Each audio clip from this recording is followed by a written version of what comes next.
आता अंतिम टप्प्यात आलेला आहे. 1 तारीख रात्री 10 वाजता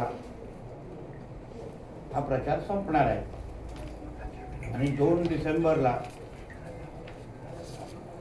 या 4ही शहरांचे नगराध्यक्ष आणि नगरसेवक कोण असणार यासाठी मतदान ह्या 4ही शहराचे लोक मतदार करणार आहेत.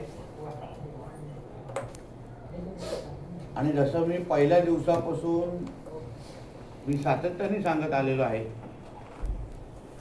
की भारतीय जनता पक्ष म्हणून आम्ही ही निवडणूक ही फक्त विकासाच्याच अजेंडावर लढवत आलेलो आहे आणि लढवणार आहोत.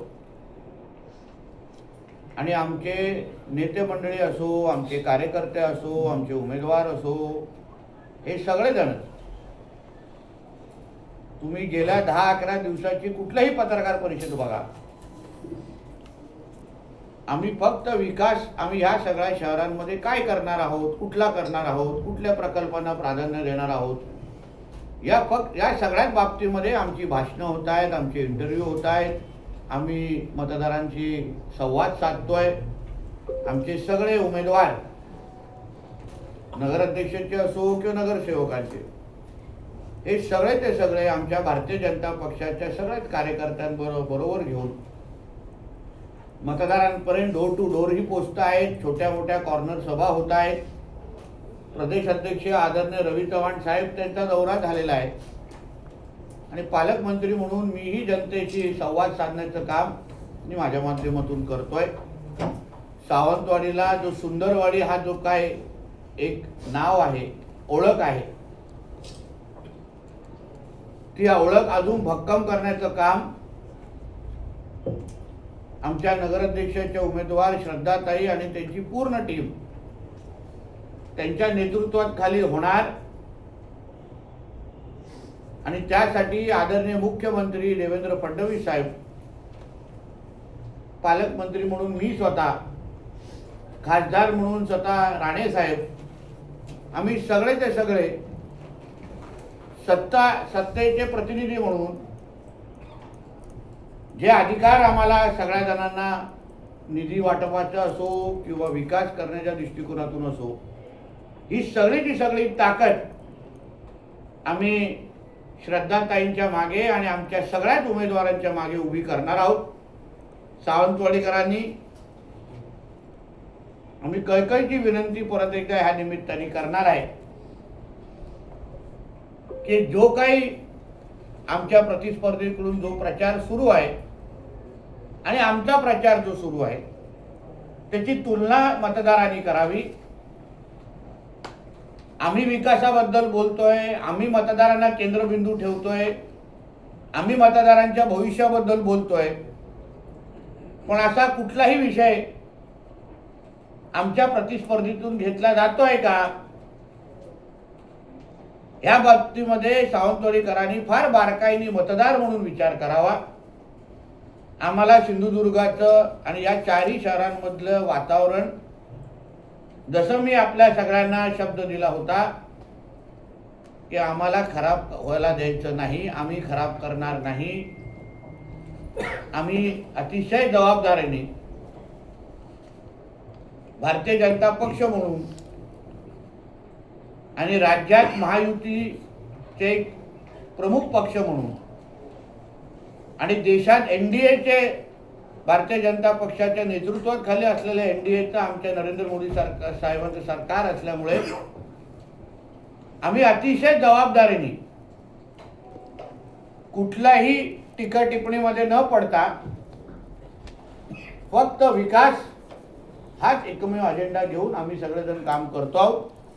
आम्ही मतं मागतो आहोत आणि पुढचे 2 दिवस 1 तारीख रात्री 10 वाजेपर्यंत आम्ही हाच विषय वारंवार मतदारांपर्यंत घेऊन जाणार आहोत आणि 2 तारखेला मतदारांकडून आशीर्वाद मागणार आहोत.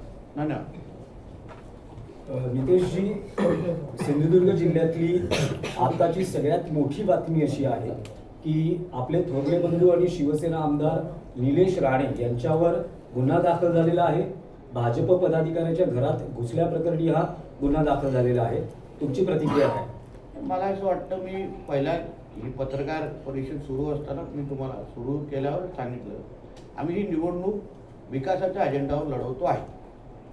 आमच्यासाठी मतदार हा केंद्रबिंदू आहे आणि म्हणून भारतीय जनता पक्ष म्हणून मतदारांना काय हवं आहे, मतदारांची स्वप्न कुठली पूर्ण करायची आहे, मतदारांच्या आशा आकांक्षा काय आहेत आणि आमची बाजू कशी भक्कम आहे हे सांगण्यासाठी ही निवडणूक लढवतोय.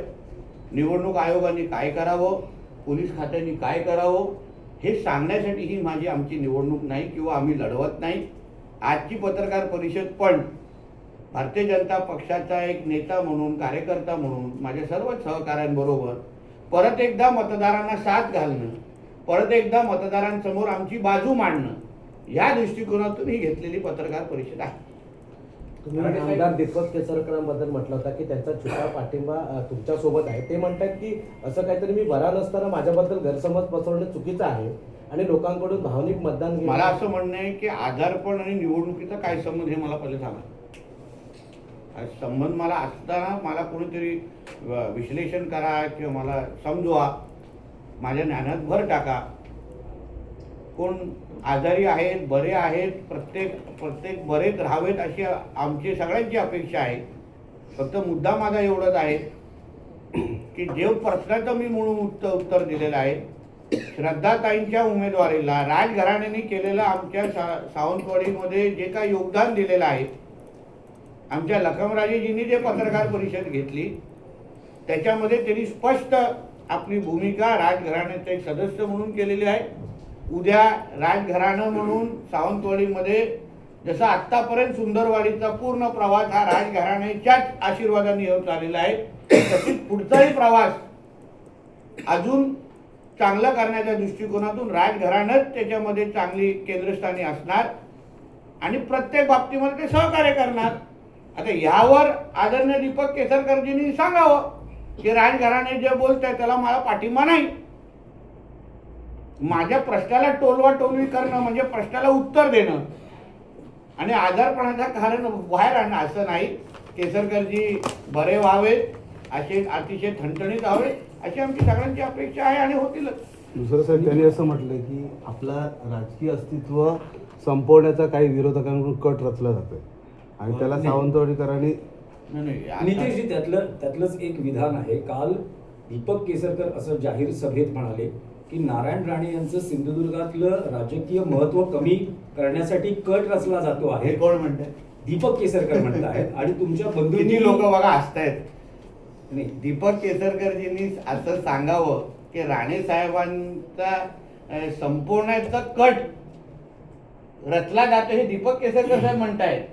14 पासून कोणी काय केलं किती हसतायत बघा.